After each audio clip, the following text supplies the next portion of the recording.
So my name's Abigail, Abigail Miller. I work at Institute and I'm a curator, and today I'll be moderating the panel critically talking about NFTs. And this panel is going to be extraordinary. We have some great minds from this space. We have Anika Meier over here that is curator, writer extraordinaire, who has worked on platforms such as Misa Art, is now, I believe, working with Circa Art on Marina Abramovich's newest project. We have Robert Norton here, who is a founder and owner of Vertical Art and has been working in the space since, I believe, 2015. And then we have Benji Kandler, head of sale for NFTs at Philips, as well as private sales. And then we have Alex Maraccini, goes by AV, as well on Twitter. She is a doctorate, right? Or postdoctoral, yes, at the Warburg Institute, and is a great writer in the space. But to get started, I'll have you guys introduce yourselves as well and give us kind of a synopsis of your kind of experience in this space. So Anika, if you want to get started. Oh, sorry, I didn't hear you because the sync just started. I know, can you guys hear us? Or is it like, we'll shout. Okay, well, sorry, what did you say? Just introduce yourself. How did you get here? What is your experience in Web3? Yeah, I introduced myself. Yeah, my name is Anika. I am a writer and curator, and through writing about social media and art, I got into NFTs and blockchain. And yep, I worked for König Gallery, built up König Digitals. We've done NFTs with Katharina Gross and Erwin Wurm, but also Rafik Anadol, quite a few people. Now I work with various people, among others Circa, and we're doing NFTs with Marina Abramovic. Drop is on 25th July. Yeah, and I think we're going to speak about what it means also being a curator today, and how you can separate these two things, being a critic and a curator. Robert, do you want to introduce yourself? Because I don't know if everyone heard me earlier. Sure. Hi, I'm Robert Norton, founder CEO of Verisart. We started in 2015 utilizing the Bitcoin blockchain for better certification standards for physical artworks and collectibles. And over the last 2 years, we now support creators with NFT minting and sales through our platform. We have over 25,000 creators that use Verisart for either certifying or minting their physical or digital assets. Prior to Verisart, I founded 2 other platforms, Saatchi Art and Sedition Art. And so looking forward to joining the conversation. Thank you for having me. Benji as well. I'm Benjamin Kandler. I'm the project lead for digital art at Philips Auction House. I kind of oversee the strategy and the sales of digital art at Philips in London, and then more broadly in Europe and Asia. And then prior to working at Philips, I was kind of messing around with art and tech, kind of messing around with crypto a little bit, and have a bit of a traditional art background and had the opportunity to pair the two. And yeah. Hi, my name's Alex Maraccini. Alexandra is my legal name. I generally tend to write under AV Maraccini, so I guess my last piece was an art forum. Before that, Hyperallergic, but I've also written for crypto outlets like Breakcliff Save and Outland. I did do a doctorate in art history. I study early modern art, but I also study hyper-contemporary stuff. And I actually got into crypto because I wrote a culture piece for Dirt, which is Kyle Chaka and Daisy's newsletter, and they paid me in Ethereum. So then I was like, gotta do something with this. And then I had jaw surgery, and I was stuck in my house. So I minted things on FX Hash at 4 in the morning. And so if you've seen me on the FX Hash Discord, I'm Saint Softness, same as my Twitter name. I love all of you a lot. Wonderful. Getting started here for my first question, I want to talk about the role of the critic, because I think all of us on this panel are very active in our own rights on Twitter and the conversations we have in real life about what we do in the space, as well as our own personal thoughts. And just kind of what do you see in the space of Web3 and also bridging the art world? Because all of us on this panel work within, I would say, art in some capacity. So what do you view as the role of the critic to get started? Who wants to start? Alex, do you want to start with that? And then whoever wants to jump in as well. I mean, my perspective is always going to be colored from, coming from, and remaining very much tethered to academia. But to me, there's often the tired saying that criticism is the first draft of history. And I don't know that that's precisely true. It's something people said at mid-century about critics like Meier or Clement Greenberg, who were writing about modernism. But for me, what a critic does is to frame the issues around interesting pieces, their role in the market, their role in collection, but also what that might speak to in our current moment in society, including our political moment. And I think there is a tendency in crypto art to frame things apolitically, to be maximally appealing, and I think criticism can push back on that a little bit going forward. Anika, do you want to jump Everyone's in? looking at me, so I think I need to say something. So yeah, I mean, I think journalism and being an art critic changed over the past 10 years, not just through NFTs, but through social media in general. When we were students, we started a print art magazine. And we went online, and we were basically the first students having a blog online, doing peer review stuff. Yeah, and that's when I learned about journalism, and I always wanted to be a journalist, but when I then suddenly started writing for newspapers, I didn't want to be a journalist anymore. It's super badly paid, and I also figured out that people are more interested in reading about things on social media instead of writing articles. And I have the feeling it's gotten worse. I mean, on NFT Twitter, people read my tweets as an essay, even if it's just a sentence, and then I'm like, well, I'm just tweeting, it's just thoughts, sometimes it's jokes, it's not my critical writing. So what I do on social media is not me being a critic, but it's just me being myself and sharing my thoughts like I share thoughts with you here. So me speaking it's not a text, right? It's me speaking, and that's more how I see the role of Twitter, for example, for myself. But yeah, it's so interesting that people, also I heard a few people today, well, Kevin A. Bosch, he tweeted this and that, and then they quote the tweet. Or this and that person tweeted this and that, right? So Twitter seems to have become not even the source of information, but also, a source where people get information, opinions from and everything. But I haven't heard anyone quote any articles recently, to be honest, and I find that quite interesting, and also that's why I'm not so much interested in writing myself anymore, because people don't read it, they just go to my Twitter and then tell me what I tweeted about and that they like it, which is great, but what does that mean for being a critic, right? And yeah, I think Alex has to say a lot about that. I'll let someone else talk. You know, I'm a big fan of sustained engagement of the essay. No, I think the Twitter point is super interesting in that, especially with traditional art, it's been quite dense and academic and sometimes somewhat inaccessible to the broader public, unless you have a degree or you understand these kind of nuanced phrases or kind of theory behind it. It can be quite hard to engage with work, especially on quite a conceptual level. And so I think the role of Twitter is almost an open kind of democratic forum and a space to critique, and anyone having the ability and the right to critique and jump in and kind of respond to threads makes for a really interesting discourse. And I think it also allows broader discussions that might otherwise not have popped up. And also, by the nature of kind of the Web3 context and it being digital, it makes sense for those things to be critiqued digitally and critiqued online. Saying that, there's definitely a need, and we're seeing it slightly now, but for more traditional kind of art historical or kind of academic texts being written on NFTs, because it can get a little bit crazy on Twitter. And I think it's also important for those people to, move discussions on digital art and NFTs into traditional publications and journals and make sure that that's reaching kind of the audiences on the flip side as well. I mean, a discourse without a theoretical infrastructure is just a hot mess, right?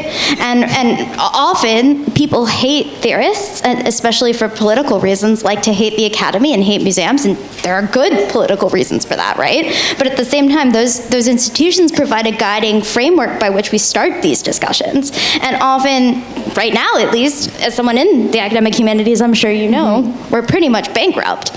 So we're running on nothing, and crypto Twitter has access to millions of dollars. So it's a little bit of a weird imbalance to see a critique of the gatekeepers from a position of financial power. And I would love it if people in the community, which is so kind and so open and have had such positive interactions with, would embrace maybe some of also these institutional sources of knowledge and power. And frankly, the National Gallery is free while you're here in London, right? I don't agree with all the labels, but you should definitely go to these resources. But I think there's been an absence of criticism also because of the way the early structure of these marketplaces was started. I mean, let's face it, they were designed primarily for, artists to be representing themselves on the marketplace. I mean, it was a big news when Foundation announced splits several years ago, because up until that point, it wasn't possible to have two parties sharing the royalties at the contract level. The reality is a lot of the collectors are not that interested in the criticism. What they're interested in is the market data. And this is a world where, from the outset, you had transparency of the transactions on the timeline. You have transparency of the values of transactions on the timeline. That led to, similar to Google News, effectively algorithmic amplification of what's selling, what floor prices are, and this is really, what you see a lot of on Twitter. Twitter, when it works with real people, is a great place for discussion, but unfortunately we know there's an awful lot of bots on Twitter that are just pumping price data. Yeah, this goes into a really good point of who should be a critic in the space. Is it these kind of whales that have, been here since 2014, know the space in and out, or should it be the people who have studied the theory and the frameworks? And I want to know, in your guys' opinion, how you see that binary, that dichotomy, and in this space that is so decentralized and democratic, who should be the leading voices of criticism? First of all, I think it's a false dichotomy. I mean, I was in crypto in 2016 watching the Cybertwee bake sale on Bitcoin, if any of you remember that as a feminist work of actually glitch art. So I don't think it's people who've been in the space versus critics coming in with theory. I think often critics are giant nerds, so have been on the internet for a really long time, and we're in some of these spaces from the beginning, like Rhea Meyers and Kevin McCoy, who've made some of the first crypto art, are also critics. I think anyone has the right and should indeed write criticism. God, I would love that, But at the same time, the idea that merely owning things or having the privilege to own them somehow gives you the right to say more than someone who doesn't own a thing is really predicated on a lot of norms that are, frankly, to me, kind of gross. I mean, if crypto wants to be about transparency and equality and equal voices, well, live those norms, right? Don't make it about how much you own. Make it about what you can say. That's a really good point. Going into that, criticizing the NFT space in artwork, what would be your guys' approach to that? What makes a good NFT, and what do you establish as art within on the blockchain or art as NFTs? Can I say something to what Alex just said? I'm so sorry for saying something else. But Alex, that's also sort of a question to you. I mean, being a critic in a space which is so heavily market-driven, and that also plays into the question you've just asked, being a critic on Twitter means how are you even able to speak about work? Because we might have a reach, both of us have quite a few followers, people trust us, they trust our knowledge. So I find it quite difficult to speak on NFT Twitter about art because I know I can influence the market.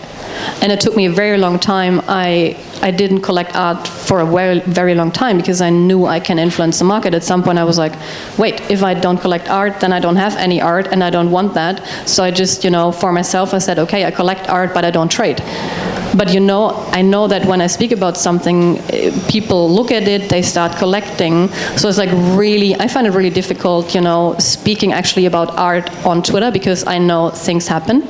Mm-hmm. No, that's a really good point. I'm going to save my question earlier for a little bit later, but I want to go back to the market discussion, specifically with you, Benji and Robert. How do you think criticism impacts the market that you see on a daily basis at Philips and then in Verus Art, working with Shopify and all these new tech? How do you see that relationship that people are constantly churning their opinions, and how do you synthesize that? Well, it's from an auction house perspective, it's kind of, there's two sides to it, because yes, you are a facilitator, you're not making markets, but you're, helping. Are you not? Well, no, I mean, just because we sell something doesn't mean it's going to go for a high price or it's going to sell at all. We supply the demand, but we also have the responsibility to pick works over other works, or contextualize stuff, or ensure that works maybe of emerging artists are getting some limelight, or people that don't have access to those works that are having access to them. And so it's this constant balance of putting together auctions of interesting works that people want, but also works that are historically important, culturally important. And we internally have discussions, especially in digital art, about what is important, how do we grade it. It's not our traditional background as an auction house. And what I kind of settled on was just grading it as traditional art. If you treat it as art, in the same way you would with painting, sculpture, or installation or anything else, it becomes much easier, and you look for the kind of cultural and cultural significance, historical significance, and then also the skill of the technique and but you've also, again, got to think about the market, and what people want. Yeah. I mean, I don't think that a lot of collectors really value what the criticism has to say about the art in the current climate. Obviously, there are great writers out there. Then there are wonderful sort of curated platforms. Mentioned Outland and others.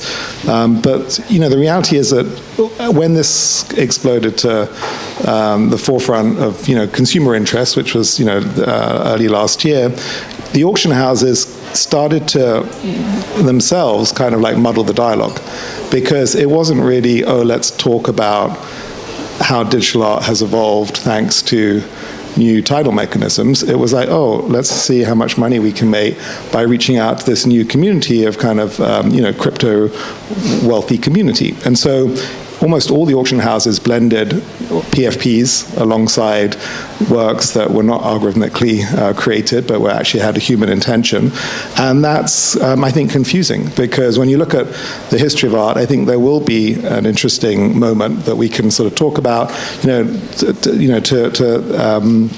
to the other person's point, people like Sarah Meier, people like Kevin Abosch, they were in a way criticizing or utilizing some of the ideas around cryptocurrency, around the blockchain in their early work. So in a way they kind of were drawing attention through their artwork to sort of a meaningful dialogue around what this meant. But I think we've got to a sort of point of hyper value creation last year, and I think what's driving most people's interest is not the criticism, it's really the market prices.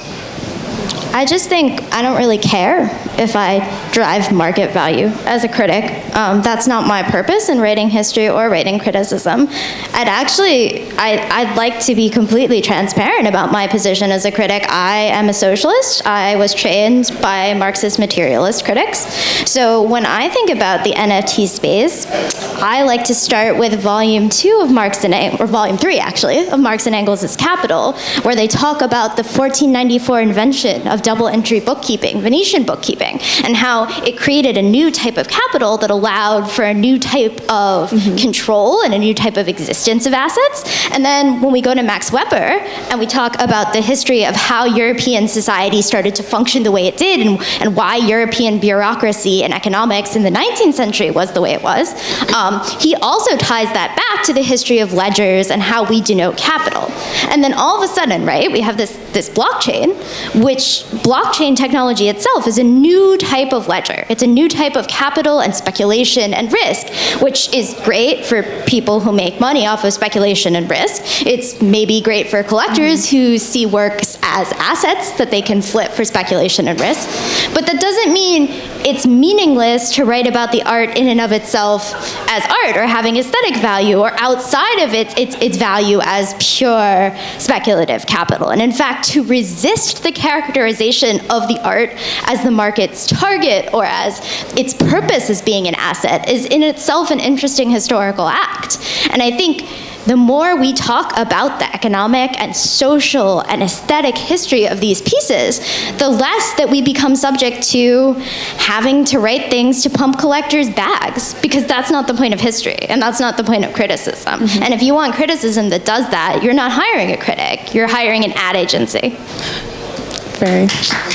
But that automatically happens, no? It automatically happens. I mean, I saw a tweet from you last week when you critiqued a drop on FX hash by an artist who had his first FX hash drop, and everyone in the space knew it was a new artist and the price was very high, and all of us saw us, and some people approached him through Twitter, and you sort of liked the work, and then you started tweeting about it, and then you sort of like said, oh, wait, because people like really started looking and buying. So it doesn't have to be your intention, it doesn't have to be my intention, it simply happens on Twitter. If I speak about a work here on stage or whenever, then collectors approach me and are like, oh, I started looking at it and I got one. So it doesn't even have to be my intention, and it doesn't have to be your intention, and you actually like really tweeted, hey, sorry guys, this is not financial advice, I didn't want to tell you to buy the work. And I saw people like really buying. Jason bought after you tweeted, right? So it happens, and you can't avoid that fact. And also one last thing. You're absolutely right, yeah. So one last thing, so I mean, all of us are very educated because we spend all our time on NFT Twitter, right? But I mean, what do we actually read? I don't know, I guess all of you read newspapers, online newspapers. What do you actually find in, like, how do we call it, like traditional media? What do you find about NFTs in there? I mean, in Germany, I can say all I find is Bored Apes and people. So, I mean, it's us being on NFT Twitter somehow among us, and I guess also here. But I mean, what are ways how, you know, how can people learn about more than people and Bored Ape Yacht Club? I think that's a really big problem. And I love Right Click Save, I love Outland, but I have the feeling we're creating spaces where we're speaking to people who already know. And I think it would be very important to also write for bigger media outlets again, and, you know, about, but then at the same time they're not interested, right? Because they hear so much.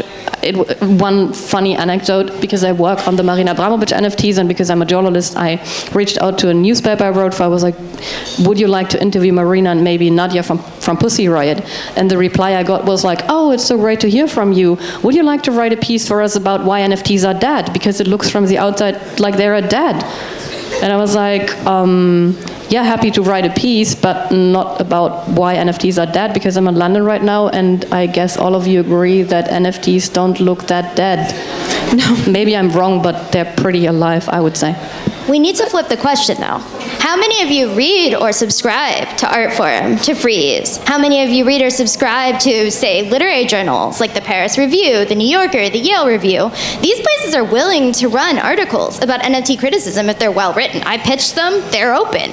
But they have to know that their readers actually want that kind of essay or content, and it can't be solely about NFTs. Like, I think the journalistic angle might be more narrow and a lot harder. I think you're totally right that, like, I haven't tried to get to those people.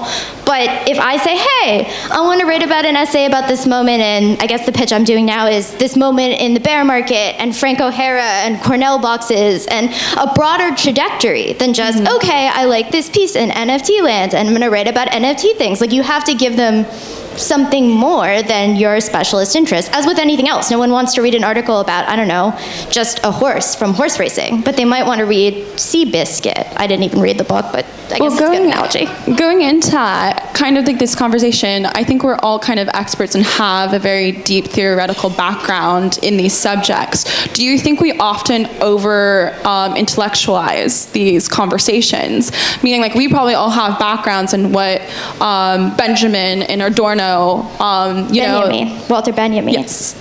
And what those theorists said, and can bring that context into the new age and different expansive topics. But to a collector who's just entering the space and this is their first time collecting art, how do they, intellectually want to get into these conversations if they don't even know where to begin, and it's quite scary. And it goes into I want to ask also about the conversation we had yesterday about the binary relationship, like the relationship between the traditional art world and Web3. Is it two different worlds even?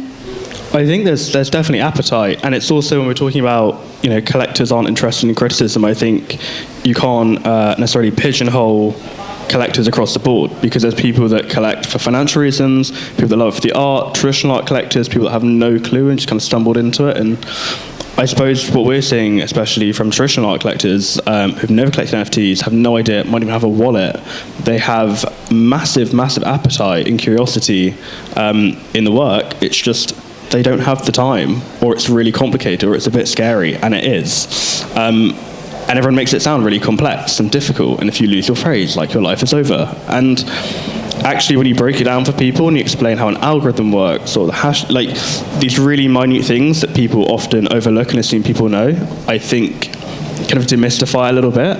It becomes a lot more appetizing. And I think from a critical sense, and as you were saying, kind of more traditional like outlets, like, you know, I don't know why the New Yorker hasn't run an article about this is how you collect NFT. Like, the New Yorker has run NFT articles. I know, but like breaking it down for like the norm. The New Yorker doesn't we do were in service the New Yorker journalism. article. They covered our NFT that we did with the estate of Lee Mulliken, and I wrote the Wired 2022 issue on NFTs in the art market. So these mainstream publications, you know, that are kind of more considered in their writing are interested in NFTs. But I think you know, we have had quite a lot of experience in bringing artists' work to market even before there was such a thing as NFTs. Sedition Art, we work with 100 of the world's leading artists, from Bill Viola to Shepard Fairey to Damien Hirst, Tracy Emin, and many others, in basically releasing digital limited editions. And back then in 2010 to 2013, they just didn't even have digital capabilities, most of their studios. And so we fast forward now 10 years later, and there's a huge variety of amazing artists that are creating works in digital format. But, you know, the sad thing is a lot of people are not really living with their art. That art is residing in their wallet. And of course, there are always different drivers. Is it aesthetic? Is it social? Is it economic, for the reasons why one may collect art and there may be others?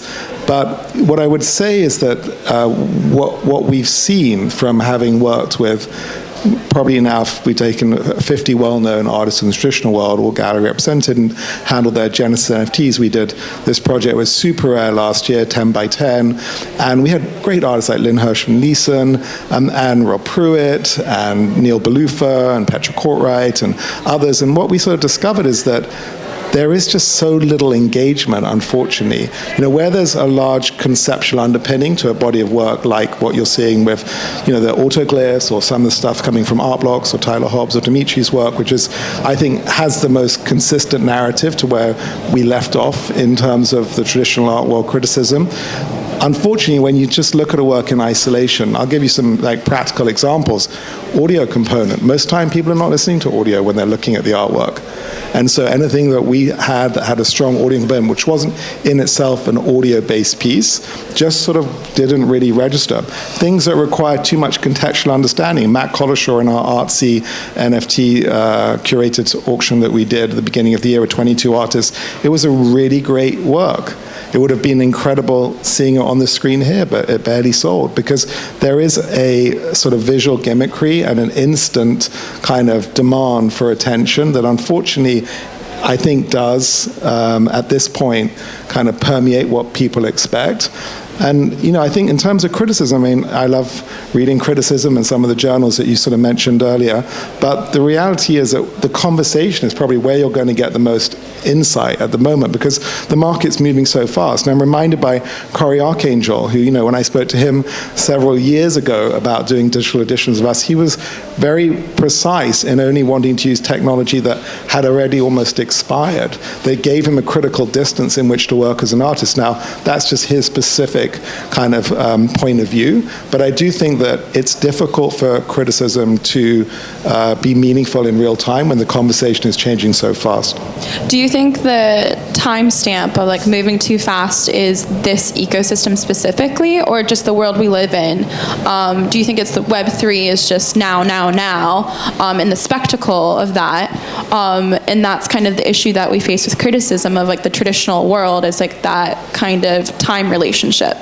Well, I mean, it is a lot faster, right? I mean, the reality is there's just less friction in selling digital art and reselling digital art than there is in physical art. So you have a speeding up. I don't know on a sort of broader level. I'll let other people to kind of comment to that. But I do think that the conversation is moving very fast, and it's challenging even within the industry to find places that you can consistently go to for information.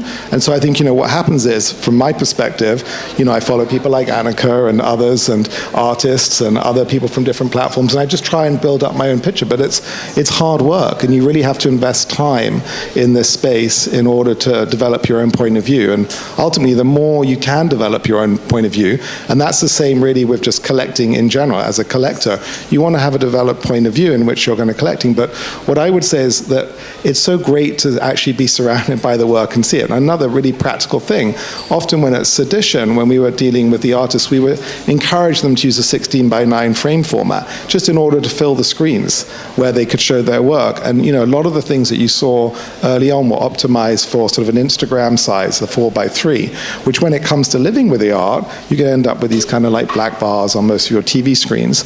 And so I think that people are still evolving in terms of how they imagine their artwork is going to be lived with. And I fundamentally believe that unless you're living with the art, it doesn't build up enough of a passage of time to appreciate it really aesthetically. Well, I can't live with a Dürer, but I think my doctoral thesis does speak to my aesthetic appreciation for his work. So I don't believe you need to own a piece to appreciate it aesthetically or live with it. I think it's great if you can, but you don't have to. And I think also, if we want an educated public, right? I mean, like you're talking about how hard it is for people to engage in labels, to even get the background to be there, and how that can be exclusionary. Recently here in the UK, a whole bunch of our post-92 universities, so that's basically more like state schools in the US, have had their humanities curriculums completely eviscerated, right? And if you want people to be able to go into a public space and look at art, you have to give them a basic education in the humanities as citizens. You can't, sit by and watch your government make austerity cuts to the disciplines that support the future. If you want someone who's 16 years old, 10 years from now to give a crap about a complicated piece of crypto art or other art, you can't deprive them of the resources to learn about art history. And the V&A recently fired half its staff post-pandemic. So I am here begging you, if you have the money and the influence and the power to build up institutions for social good that teach people about art and history, yeah, maybe you don't care in and of itself that that's a social good. But if what you care about is moving markets and having people read labels and having criticism move markets, well, at least your informed consumers will be able to buy stuff.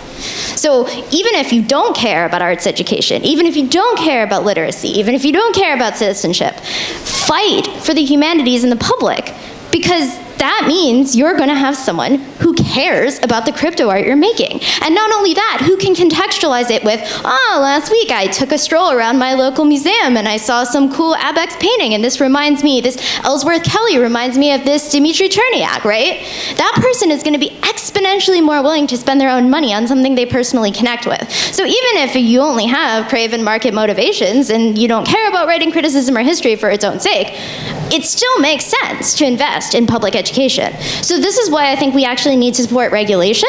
We need to be paying our taxes. We need to be out there protesting when these programs and museums that we care about are cut. You can't just be a passive consumer and expect people and critics and historians to do that kind of work for you. I mean, Anika does a lot of explaining on her own Twitter, for instance, about how crypto works, and for German audiences too, who have in some ways less access to free museums and libraries. So, I mean, yeah, people are out there doing the work, but if you have money and power, you should be doing that work too. I mean, it's all about activism. I completely agree. With this, the role of the museum, I think, is a very interesting topic within Web3 and NFTs. We've seen the rise of collectors creating their own personal museums, and this conversation of are public institutions collecting? What's happening? Like, why aren't we seeing these works publicly? Why can't we walk into these institutions and see these work? And we've seen kind of a lot of people, the collectors become the curator as well. And I would like maybe Anika for you to speak on that, like the role of the curator, and then as well as these individuals becoming personal museums. I mean, what's quite interesting with collectors now showing their work maybe in virtual galleries, they call it galleries, or maybe they call it museum. I mean, they have their work online, so they show their work online, right? I mean, not that many, some collectors show their work also on screens, but you know, most of the works live online, so that's just a place for people to show their work.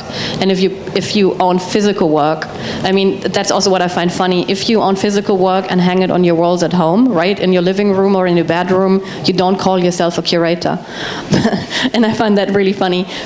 And I don't want to disrespect anyone, but I find that quite interesting, right? Because if you own physical work, you wouldn't call yourself a curator just because you hang a piece above your couch, but that's the place where most people hang physical work, they buy editions, whatever, right? But in the NFT space, people who then hang work in I don't know what place, they call themselves a curator, and there's a lot of, you know, or called things an exhibition or whatever, and I find that quite interesting, and that's also, I think, where it gets problematic, right? And then people don't really understand even what the job of a curator is, because right now it seems like on marketplaces the job of the curator is to select artists who work well on the art market and to select especially these artists to drive with the name of the curator or the person the price up. But I want to be a curator, I want to work with artists, I want to give them feedback, and that's what's missing, because what's expected from us now is choose an artist, they put them on the marketplace, they sell the work, but there's no feedback loop. There's nothing happening we do with the artist on these marketplaces. But I think there's so much confusion about terms, NFTs, most people don't understand that it's just digital art. Then what is an exhibition? An exhibition is not just that you hang JPEGs in I don't know whatever virtual environment. A curator is not a person selecting work for sale. That's the role of a gallerist, that's the role of a sales team, and even many people don't know that if you're a gallerist and if you have a gallery, you have a sales team and they help select the artists who become part of your program. It doesn't mean if there's a gallerist, and it might be a big gallery, and I work for quite a big gallery, and yes, there's a gallerist, but there's also a team of 10 salespeople who have a lot to say, who do a lot of the work. And I guess there's a lot of knowledge missing, right? Which is sometimes a good thing and sometimes a bad thing. And I spoke with a lot of people here I met for the first time. I know them from Twitter. And then everyone asked, well, how did you get into NFTs? And then most people who, especially the big collectors, the whales, like most of them say, well, I started, you know, trading currency, then I got into NBA Top Shots, and then I learned about art blocks due to Eric. And that's their background, right? They don't have a background in digital art, and that's not only an educational problem, but they have a different background. I don't know that much about finance, and so why do we expect them to know about digital art? And that's what's missing. But most people, as kids, have gone to museums, so they know what bad painting is, or they know concept art.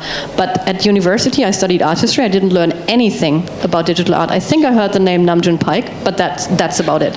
And that's like really, really funny, right? Namjoon Paik, was there anyone else? No. So there's so many problems, and I think will take like 5 to 10 years, right? Because people need to learn the history of digital art, and then we'll see a change. But unless that happens, yeah.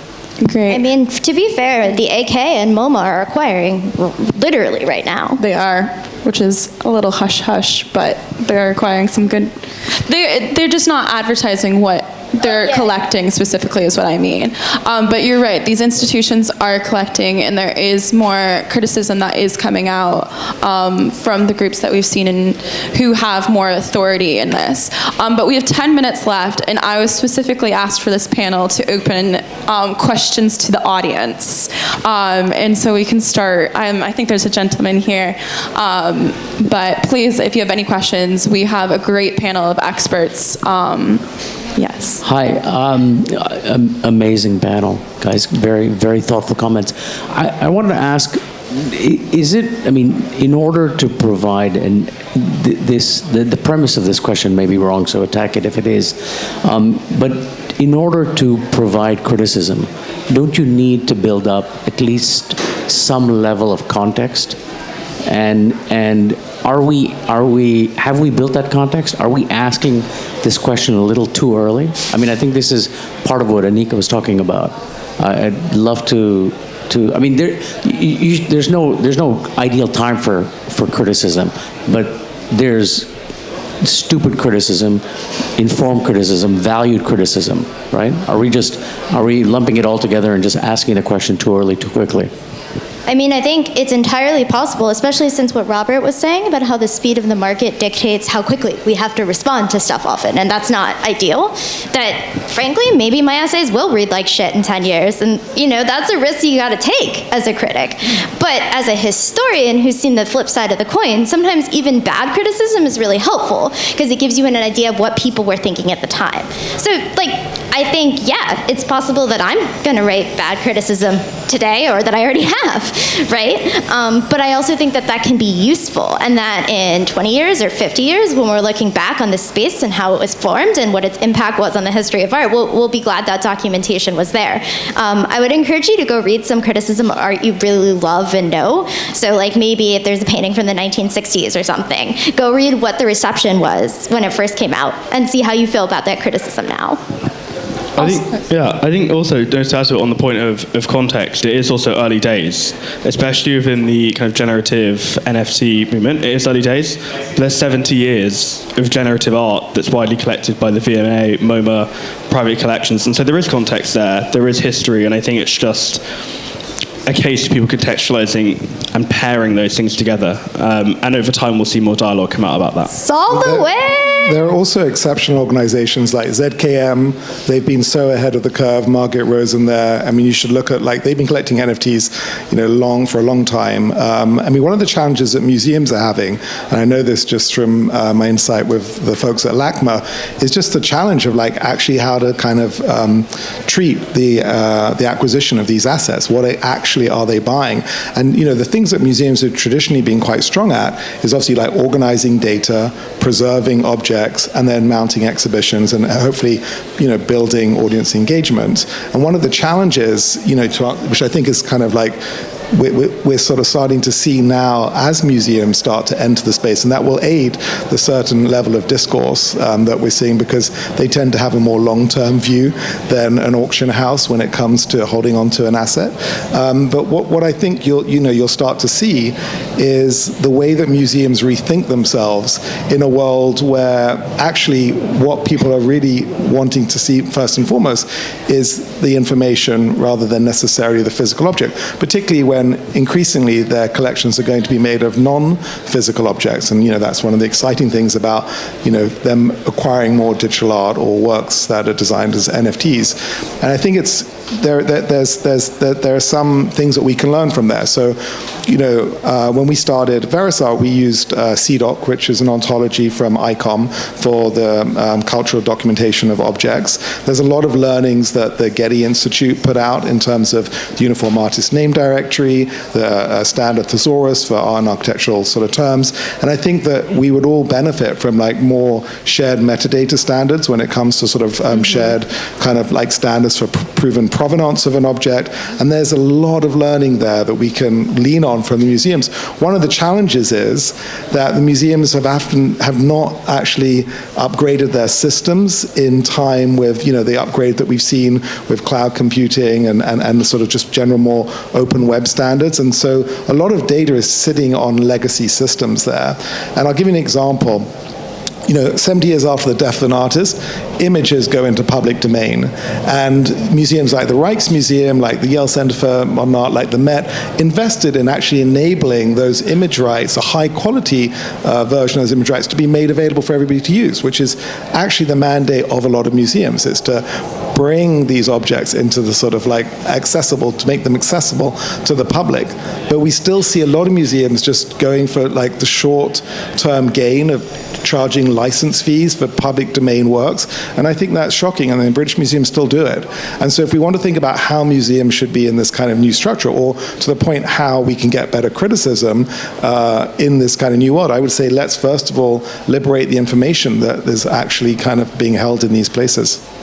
Can I say one last thing about this? Because, museums really struggle with this. I work with museums. I work with Francisco Carolinum in Linz. They've shown the first NFT exhibition last year, Proof of Art. The catalog quickly sold out. We're working on a second edition, but there's paper shortage. I'm very sorry. It will be there. It's awesome, though. Definitely buy it. Yep. So the issue is the space is moving so fast, and museums, they run into very simple problems. Getting a wallet is a big issue. that one simple thing you need to be able to collect art, the museum I work with, so the museum director has to take care of the wallet, and it was a lot of legal work. And then, or even buying land in crypto voxels, and museums can't afford land in Decentraland, right? We only could do it at König because a collector owns land, and he's a landlord now. The gallery has a landlord. And then in general also for critics, right? If you're not on NFT Twitter, journalists don't have the knowledge, they don't have the context. Who has the time to be on NFT Twitter 24/7? We somehow have, Ilex. I also don't know how we do it, but we managed to do it. It's impressive. It's be on there. It's procrastinatory on my part when I'm like, oh, I should be writing these footnotes. Let's check Twitter. Exactly, that's also what I do. And I wrote a column for Germany's biggest art magazine for I started writing for them in 2014, and when the NFT hype started, I've written one last piece, and then I was like, okay, defeat, I can't do it. I would make a total idiot out of myself if I would keep writing 2 texts a month, because what I write this week is not, it simply might not be true next week, and then there's rug pulls and this and that, so I said, I stop now. So yeah, I mean, how can critics keep up with the speed of the space? How can all of us keep up with the speed of the space? I guess that's the main issue. I guess I just sort of gave up in some sense. I'm like, okay, I'm not going to be able to write about everything, and I'm not going to certainly be able to write fast enough, right? But if I just write something that maybe can hold up over 3 months or 4 months or a year, hopefully, and I don't know if people still, you're saying people don't read your essays. I have no idea who does and does not read mine. I try not to think about it, but probably not a lot of people, fingers crossed. But I'm like, okay, if I write this big piece for Artforum and it takes 6 months to get to print, if I'm lucky, hopefully the writing is good enough, and hopefully the ideas are good enough that it holds up. Now, sometimes I get unlucky, and then you're just screwed. But everybody makes bad choices sometimes. Yes, so I think we are at time here. Oh, and I just wanted to say thank you to everyone. And I think from this conversation, we can all agree that there needs to be more criticism in this space. And also we encourage you to go look for these publications. We have beautiful writers up here on stage. And also, I truly believe anyone can make commentary on the space. And I think we all interact with each other on Twitter and have those conversations. So I don't think we want to discern anyone for getting involved in these please talk critical to me. intellectual conversations. I love talking to people on Twitter. I don't care who you are. But I just want to remind everyone, if you're in the US, your local public library can subscribe to magazines like Artforum for you, so you can read them for free, or can get a digital subscription. If you're here in the UK, you can use the British libraries and read them in the reading rooms if you're based in London, or talk to your local reading room in one of many other UK cities. There are resources for free, and please ask me on Twitter if there's an article you need as a PDF that you can't get. I will personally get it for you. But thank you, everyone.